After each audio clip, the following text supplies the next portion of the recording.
Oi, gente. Pois é, eu estava pensando nesse tema esses dias e a Yara, que é uma inscrita no canal, conversou comigo em uma postagem falando sobre a era da lacração, não é? Essa coisa da a era da pós-verdade e tudo mais. E eu queria conversar com vocês sobre como às vezes ter uma postura cética, ter uma postura que celebra um pouco da dúvida e é uma postura que muitas vezes não está sendo respeitada, está sendo criticada nas redes sociais, quando na verdade me parece a melhor postura e a postura mais adequada para alguém que trabalha como eu com ciência, não é? Eu fiz meu mestrado, meu doutorado e uma das coisas mais incentivadas era você só superar a dúvida quando evidências muito fortes estavam disponíveis para você fazer afirmações, você ter cuidado com as afirmações. E eu tenho percebido, na verdade, uma vontade muito grande de que as pessoas afirmem e se dividam em lados muito rapidamente em relação a toda a questão. E foi um episódio recente envolvendo o linchamento virtual da médica, que na verdade todas as evidências agora parecem apontar que ela estava de fato sendo irônica, e aí vira uma crítica e legítima, embora a gente tenha que ser compreensivo de que nós todos devemos ter cuidado ao ser irônicos, porque corremos um risco muito grande de ser mal compreendidos, como parece que foi o caso com ela, não é? Mas eu quero, enfim, refletir sobre isso. O canal é a Nova Máquina do Tempo, eu sou André Teixeira Jacobina e tem links das nossas redes sociais, nosso Apoia-se, no comentário fixado, assim como as nossas fontes. Não é? Quando eu tive acesso à notícia pela primeira vez, eu fui procurar o Facebook da médica. E o Facebook eu já estava privado, ou as mensagens já tinham sido deletadas. Eu procurei e não encontrei mais. Felizmente, Carlito Neto, parceiro aqui do canal, tinha tido acesso no dia anterior, as mensagens ainda não tinham sido deletadas, o Facebook não tinha sido bloqueado, e aí ele copiou isso, né, e conseguiu fazer os vídeos dele desmontando a narrativa que estava presente na mídia, não é? Ainda assim, eu sou um pesquisador, eu para ficar mais seguro, eu precisaria ver, eu queria ter visto os comentários, eu queria ter visto, pegar o histórico e ir para trás, para frente, fazer um exame mais criterioso. Isso não estava disponível para mim naquele momento, não é? Então eu refleti no vídeo, o primeiro vídeo que eu fiz, dúvida. Falei de relatos contraditórios, levantei que o que estava sendo dito na mídia era X, mas que haviam dúvidas sobre aquilo. Né? E fiz um segundo vídeo dizendo que, baseado nas evidências que eu tive acesso a partir daquele momento, né, tive acesso a mais evidências, através do meu amigo Carlito Neto, eu fico do lado de que realmente as evidências parecem sugerir que, enquanto boa parte da família da médica era bolsonarista, inclusive a Paula Abrantes, eu fui pelos Facebook da família dela e a irmã dela é uma bolsonarista assim absolutamente fanática, não é? E Moromini fez campanha para Bolsonaro e tudo isso, mas a Lúcia, as evidências pareciam sugerir não só que ela não era Bolsonaro, como ela de fato defendia o isolamento social e estava tentando criticar o isolamento vertical e o que estava sendo proposto por Bolsonaro. E estava criticando isso de forma irônica. Só que a ironia, sem um texto, sem um esclarecimento, não foi percebida pela maioria das pessoas. E esse é um risco muito grande de problema de comunicação e da gente ser mal compreendido, né? E aí eu fiquei pensando sobre a questão de você suspender o julgamento até você ter acesso às evidências, não é? E às vezes quando você busca essas evidências, elas não estão disponíveis. Foi o meu caso. Quando eu busquei as evidências, elas não mais estavam disponíveis, não é?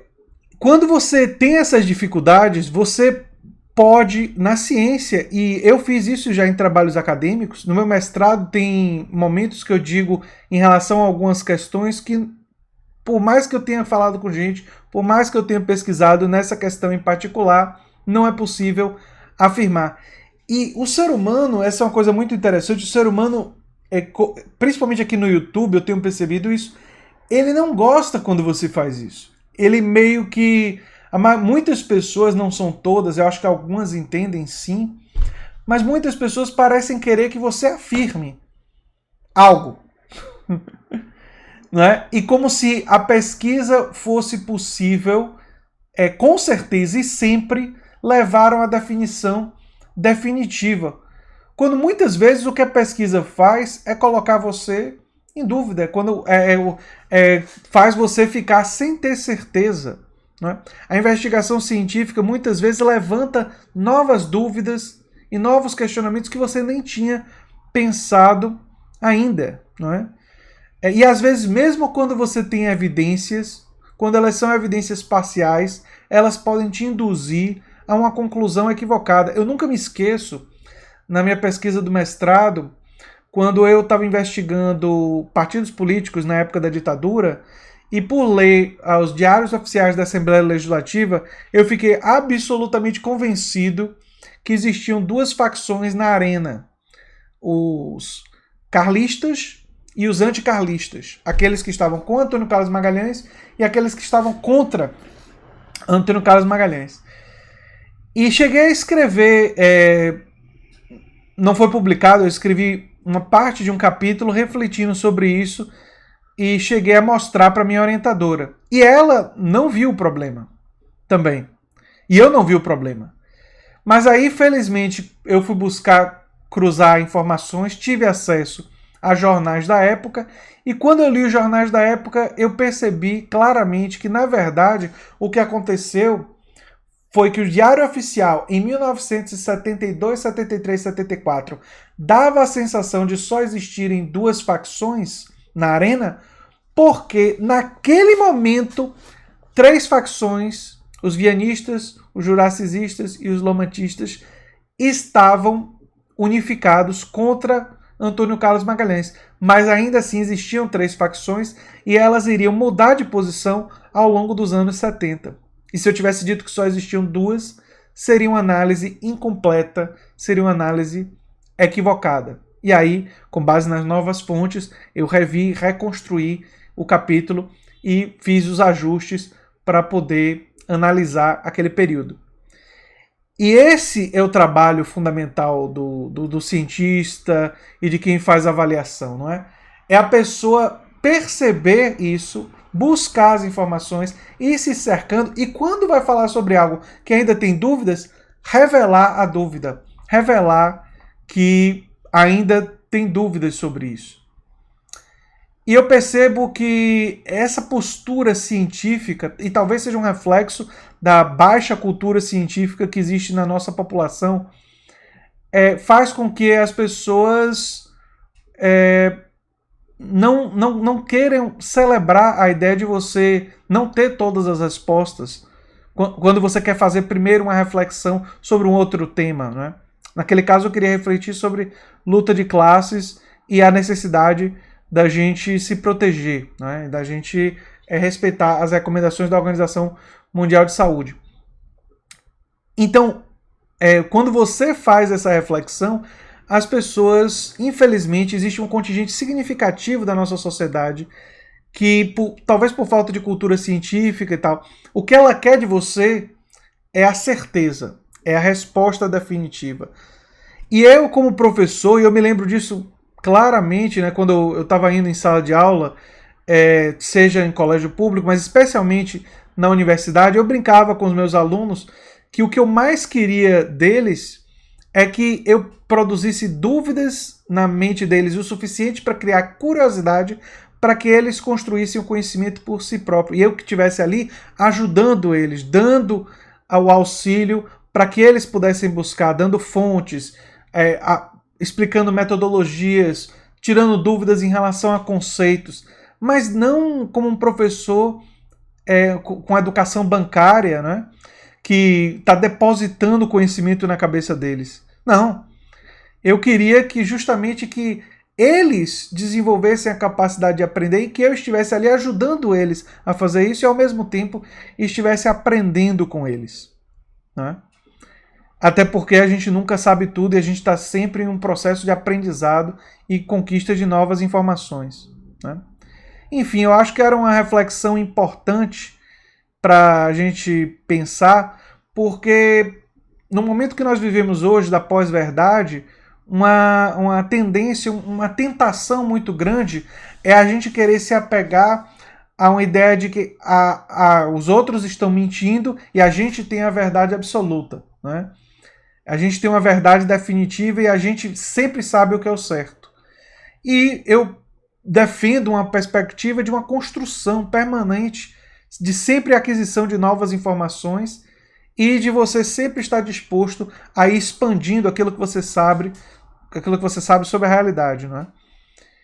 E você, quando você não tem acesso a todas as informações, você não está totalmente convencido, é absolutamente justo e legítimo você dizer, tenho dúvidas. Você dizer, sobre esse aspecto, eu ainda aguardo mais informações. Isso que me parece tão natural para mim, devido à minha formação, no meu mestrado, no meu doutorado. Eu torço para que um dia nós consigamos levar isso para a educação nas escolas e nas universidades e mais pessoas se sintam à vontade de dizer que não sabem ainda, mas de dizer que vão continuar buscando, que vão continuar procurando e que vão continuar querendo aprender. E que vão continuar, aí sim, para quando tiverem solidez, cruzamento de fontes, boas evidências, dizer, olha, provavelmente foi isso que aconteceu. E provavelmente não foi isso que aconteceu. E não dizer com aquela certeza autoritária e absolutista, eu tenho certeza absoluta que isso foi o que aconteceu e que quem estiver pensando diferente de mim merece o escárnio, merece ser atacado, né? Enfim, eu acho que essa reflexão é importante. E só para fazer um comentário antes de fechar o vídeo, de que gente que vai dizer, mas isso pode ser utilizado para duvidar de mudança climática e tal. Mudança climática é justamente um exemplo de uma teoria, de uma perspectiva que tem um acúmulo gigantesco de evidências, a gente chama de orgia de evidências, uma quantidade absurda de evidências e relatos em cientistas de todo o planeta, convergindo para a mesma perspectiva, divergindo às vezes em pequenos detalhes, e por isso chega ao status de uma concepção dominante dentro da ciência, né? Enfim, é isso que eu tinha para dizer sobre esse assunto. Se você gosta do que eu faço aqui no canal, se inscreva, dê um like, compartilhe e quem sabe se torne apoiador do canal. Um abração.